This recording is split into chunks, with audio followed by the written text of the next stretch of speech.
Good morning. Thank you.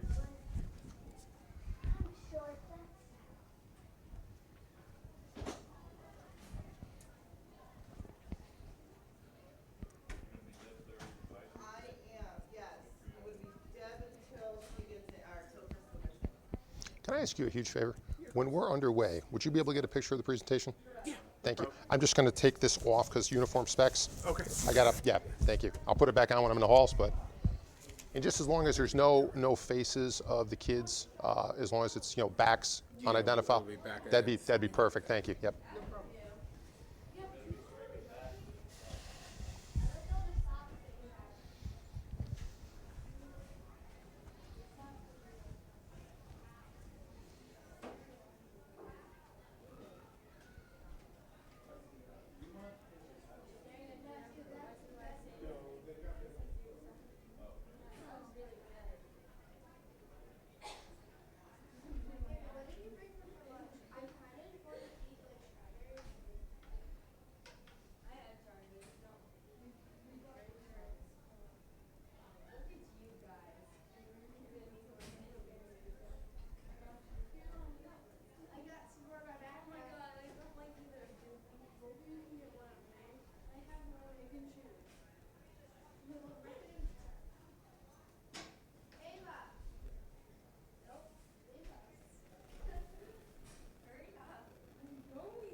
Morning. I'm Michelle Myers, I'm the assistant principal. Hey, John Strell. Hi, John. Nice to meet Pleasure to meet you. So, looking forward to having you today. Oh, it's good to be here. Yeah, thanks for coming. Yeah, it's a pleasure. It's a good topic and timely. Yeah, Yeah. very good. And so you know Derek, right? Yeah. Actually, kids were in school together for a few years, and yeah, know him from town, Good. which is good. Yeah. So you know a lot of these kids, I'm not You know, my kids are a little bit older. Yeah, so some. Okay. Yeah, Very good. our friends that still have younger ones. Yeah. They'll be in a few minutes. Thank you.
Morning.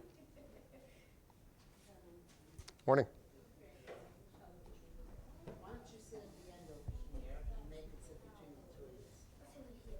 With Stephen here, okay? Good morning. Jake will sit there, fine. Good. You'll be fine. Okay? How about I sit right between you? Sound good? Move over. Read that, Stephen. Smartboard? Read it out loud, read it. Steve's not. What does it say?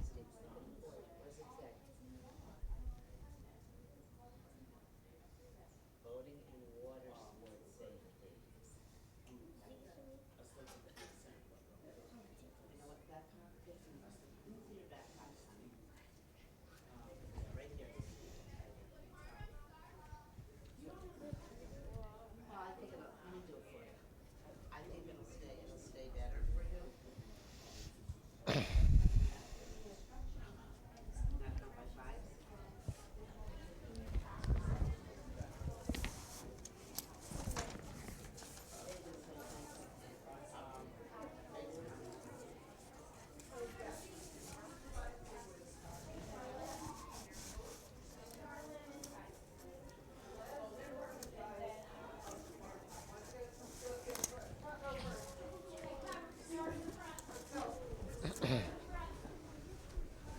Doesn't matter where, just front row first. In the middle.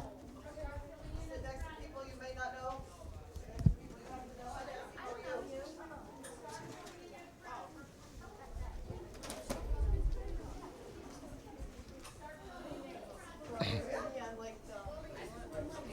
Morning, guys.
I'm gonna go get the list, okay?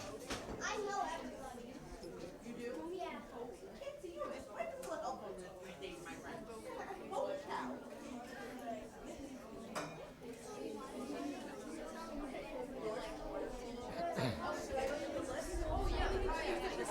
Good morning.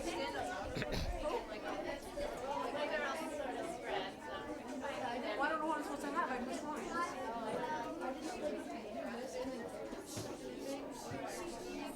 Where is her room? You know what, I'm gonna go get the list. I'll be right back.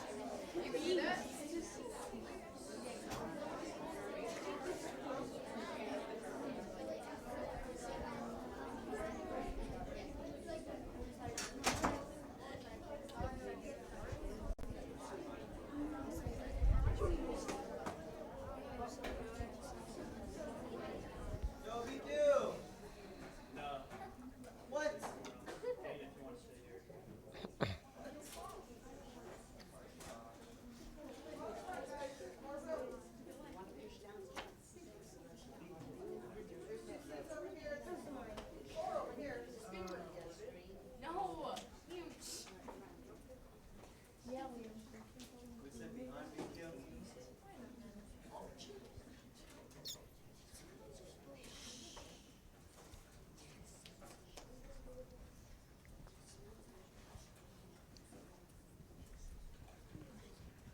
Okay, so this is Mr. John Stroud. He's going to be giving us he's going to be talking to us about boating and water sport safety. So you need to pay him your attention, please.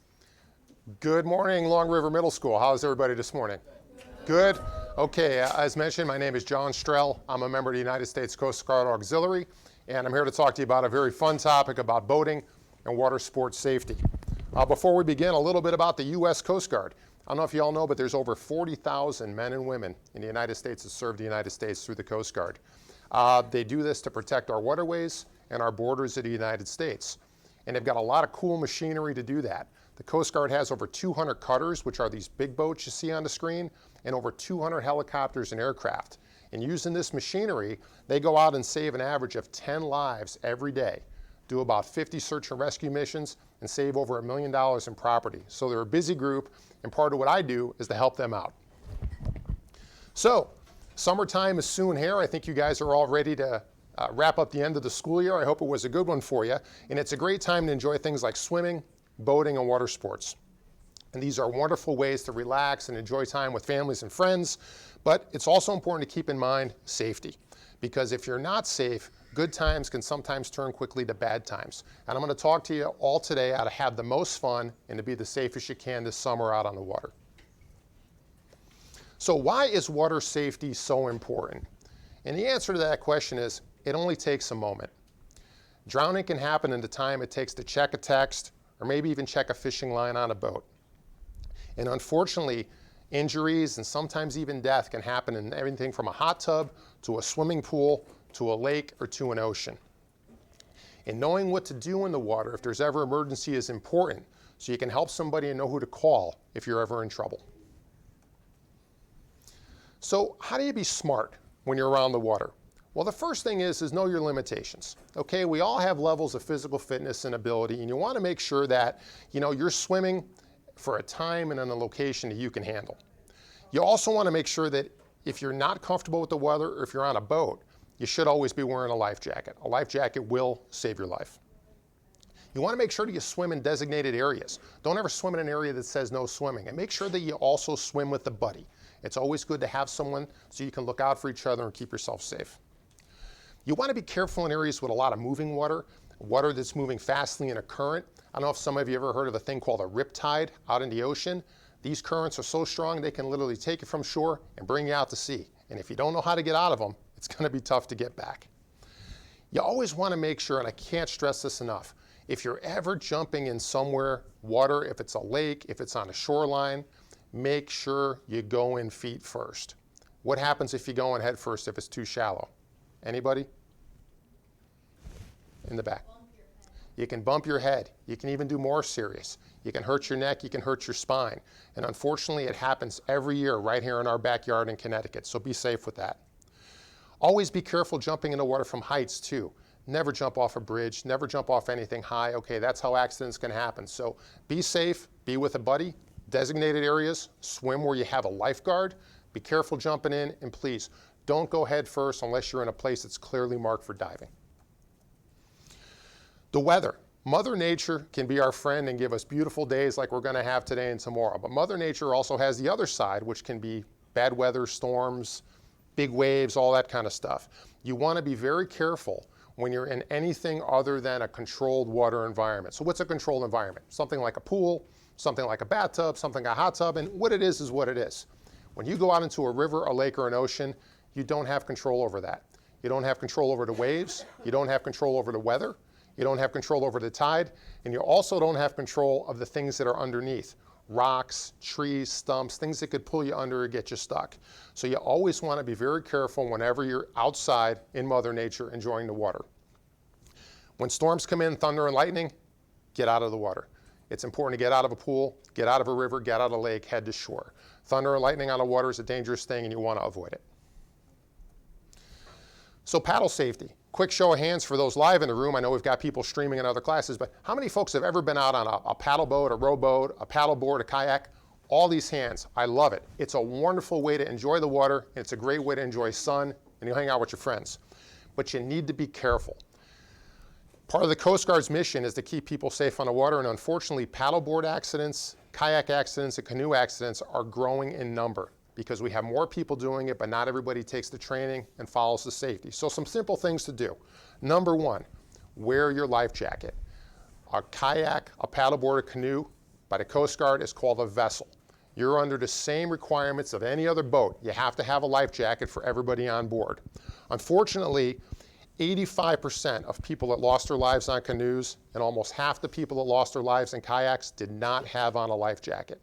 The life jacket will save your life. It's important that you wear it. Also know your limits. Just like swimming, what we find happens is people get so excited, they go out on a kayak or a paddleboard and they want to see everything. And they paddle, they paddle, they paddle, and they don't realize that maybe they're not conditioned and their muscles get a little tired.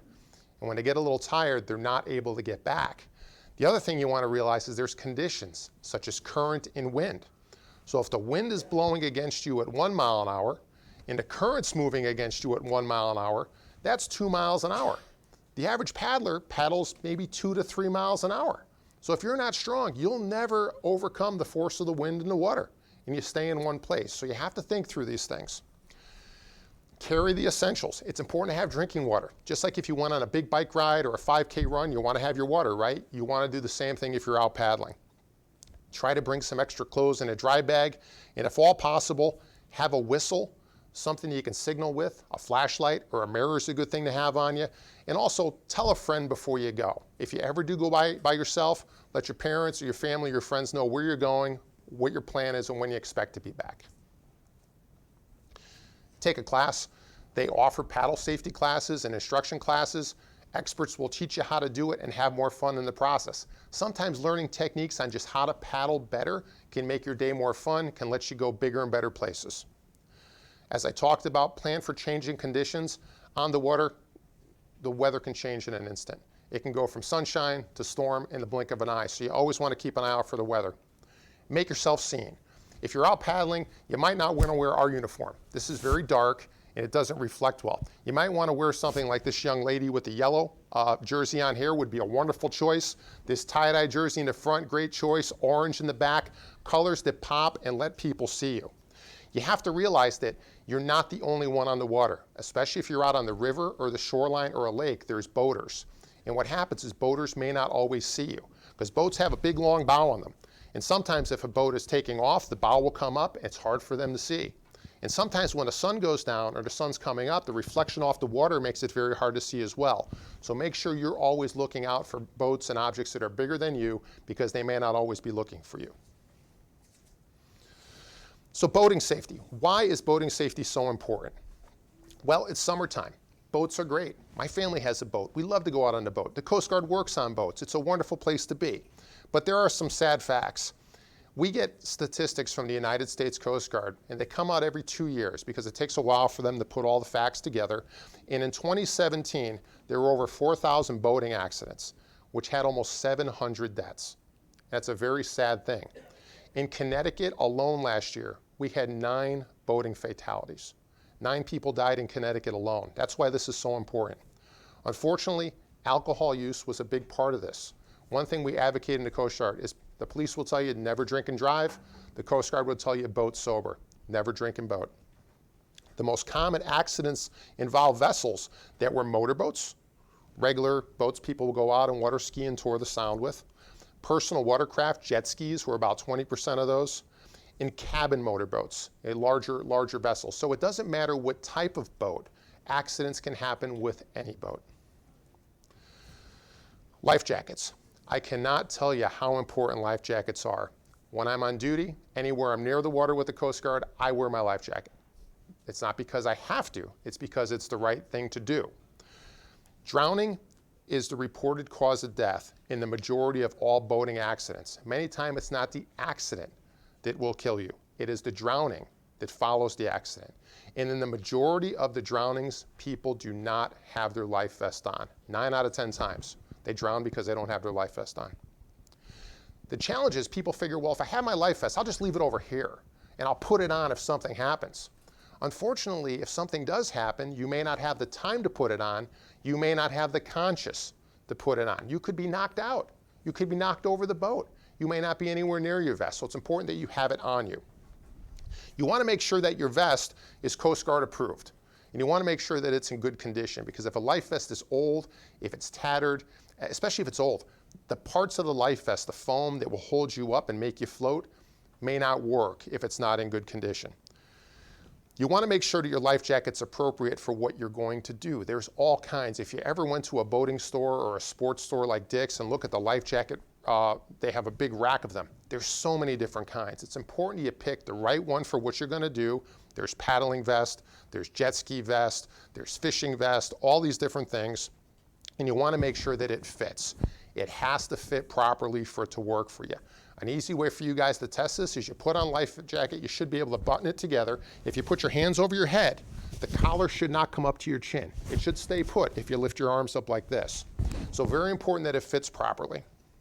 You also want to make sure that it's in good condition, that there's no holes and tears, and that the buckles and all the closures are correct on it. So the take-home message here is wear your life vest. How many people here are under the age of 13?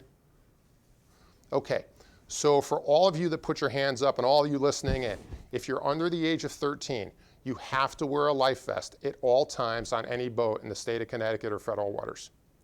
The only time you don't wear it is if you're in the cabin in an enclosed boat. So if somebody has one of those big fancy boats where you can go downstairs and have lunch, take your life vest off when you're inside.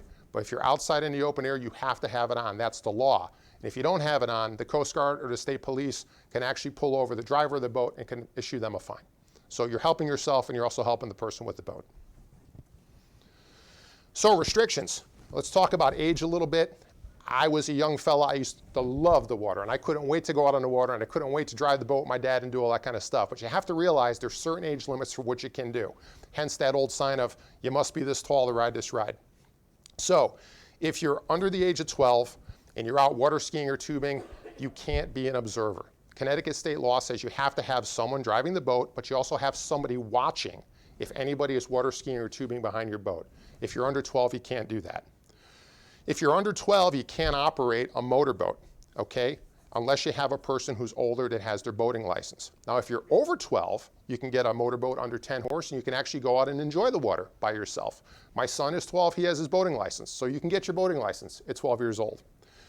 As I mentioned, anybody under 13, you have to wear that life vest when you're out on any boat. Jet skis are really cool. They're a lot of fun. We're going to talk about those. But the thing about jet skis is you have to be 16 years old to operate one of those by yourself. There are situations where you can use it with an adult who has their license, but you have to follow the laws in order to do that. And again, nobody under 16 can drive a boat with a water skier or towing anybody. And the reason for this is a law called Emily's Law. It's a sad fact that years back, a girl lost her life down in Greenwich, Connecticut through a water skiing accident, and they were under the age of 16. So the state passed a law to say that to do water skiing, to tow somebody, or to watch somebody, which is also part of the law, you have to be 16 years old. So, how many of you have ever been on a boat, a passenger on a boat? Oh, I love it. This is the best. It's a great thing, stay with it. It'll give you a lot of enjoyment in your life. How do you be a proper passenger? Well, the first thing is you never want to sit in an area where you could fall off or you can fall into somebody else. So you want to make sure that you don't sit up on the front of the bow when the boat is moving along fast, because if you fall off the front, the boat can run you over. Never a good thing. You also don't want to sit on the back of the boat in anything but a seat, because if you fall off the back of the boat, that's where the engines and the propellers are, and that could be a big problem. And you also make sure you don't want to sit on what's called the gunnel. It's spelled gunwale, but in nautical we pronounce it the gunnel. That's the sides of the boat. So if you're at the dock and you're hanging out, sure, you can sit on the side and talk to your friends, but when you're underway, make sure you're sitting in a proper seat. Another rule Coast Guard says is one hand for you and one hand for the boat. So if the boat's underway, be in a proper seat, and if you do have to move, hold on to something. Because if you're not and the boat hits a wave, you could lose your balance and you could fall overboard. So always good idea, one hand for you, one hand for the boat. Again, riding up on the bow can not only put you at risk for falling off, but it also can restrict the ability of the person driving the boat to see, because they've got to look out on the front of that boat, and if people are sitting up there, it makes it harder to see, and it makes it harder to see people like kayakers, canoers, et cetera, that we talked about. And you also never want to operate a boat distracted. Just like you don't text and drive, you don't want to text and boat, but as a passenger, you never want to distract the boat operator. I will tell you, as a vessel operator myself, there's a lot going on, especially if you're out on the ocean. There's navigation, there's sonar, there's radar, there's charting. You need to focus. And if you got people distracting in the background, it's hard to do that. So to be a good passenger, let the driver do their thing, give them their peace and quiet, find a seat and enjoy the ride. Propeller strikes. The most important part of a boat is the engine. And the most important part of a boat engine to make it move is that propeller, right? But it's also the most dangerous part of any boat. A typical propeller running at average speed can hit you 160 times in less than a second. That's dangerous. Emily's law, as I mentioned, the water skiing law about being over 16, happened because of that. The poor girl was hit by a propeller. You never want to exit a boat when the motor's running, whether the boat is not in gear or not. If that motor's running, do not get out of the boat near the propeller. Don't get out of the boat. You also never, as I said, want to ride on the back, ride on the bow, ride on the sides of the boat. Because if you fall off anywhere in front of that engine, what is going to go by you? The propellers. So you want to be very careful with that.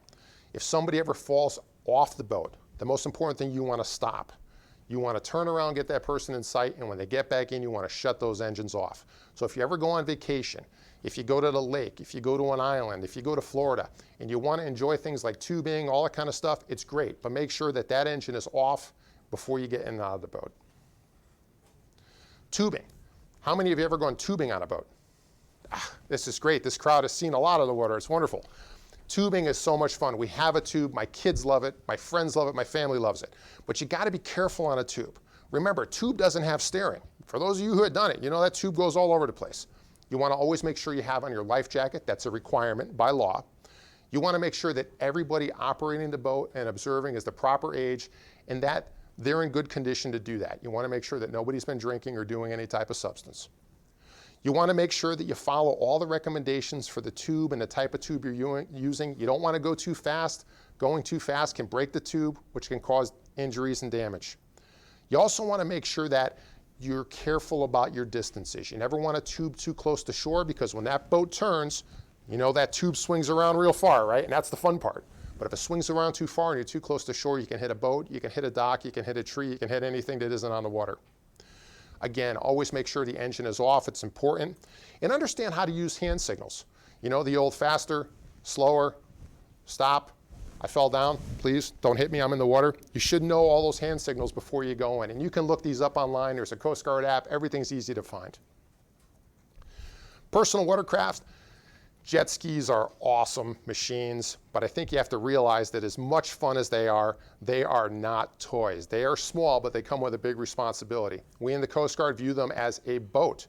It's a vessel under 16 feet in length, and as such, all the same laws that apply to a boat apply to a jet ski. These things are powerful. Some of them are more powerful than motorcycles and almost as fast and on the water. So you want to make sure that you have a good respect for the vessel, and you obey the age requirements. And everybody here in this room, you would not be able to use one by yourself because you're all under 16. If you go on vacation, even if you go on vacation outside the country, you still need to respect that law because it's there to make you safe. Last but not least, one of the things I do at the Coast Guard is I'm a marine environmental specialist, and I try to help us keep our oceans and our seas clean. And marine debris and trash is everybody's problem. Sad thing is about 80% of the trash in the ocean originates from onshore. And it can stay there for a very long time. How many people saw a news story about a whale that was found and it had all this plastic stuck in its belly, 160 pounds? Everybody saw that. Well, if you look at things that we find in trash in the water, plastic bags can last for centuries, 600 to 700 years before they disintegrate. Cigarette butts can last 10 years. Fishing lines, 600 years. Plastic bottles, 450 years. If you think about it, what happened 450 years ago? There was no United States. There was no Coast Guard. There was no Long River Middle School. There was nothing. That's how long it takes for these things to disintegrate. So it's very important that you follow the guidelines here. Please don't ever throw anything out in a marine environment, lake, river, ocean, channel. Please don't do it. If you're out on the water, tie things down and secure them, because a lot of what happens is you're going fast on a boat or you're cruising on your kayak and you knock your water bottle over or things blow out, and that's never good. You know, reuse, recycle, it's good practice whether you're living on the ocean or the sea. Join a coastal cleanup program. We do them often. If you see an effort to go out there and help clean up the shoreline, please try and do that. You know, watch all the discarded trash. If you get the 6-pack holders that the cans and bottles come with, you can cut those so animals aren't harmed by them. And just set a good example and educate other people. So that's the end of the presentation here. We got time for one question, Derek, or are we good? One question? Anybody?